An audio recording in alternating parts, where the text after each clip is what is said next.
And what's up mga idol? So good morning, andito tayo ngayon sa bahay.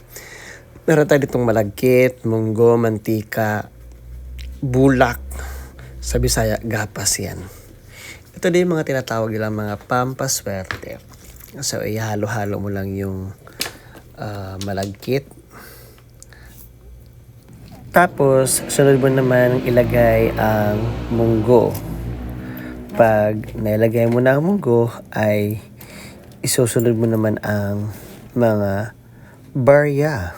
By the way, ang mga barya ay 88 yan na tigpipiso.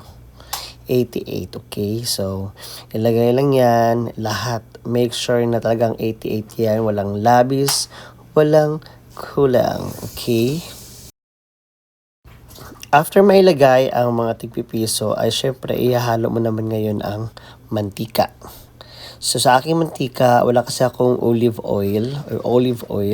Ang binili ko na lang is pouch kasi malinis. Meron akong mantika na nasa bote o yung natural lang na ginagamit natin sa pang-araw-araw. Hindi ko siya ginamit. So bumili ako ng naka-pouch lang. Tapos hinalo-halo ko siya, then nakatambay lang siya ng mga ilang oras bago ko siya nilagay sa bawat sulok ng bahay para magaan at financially stable tayo for 2026. Thank you, bye!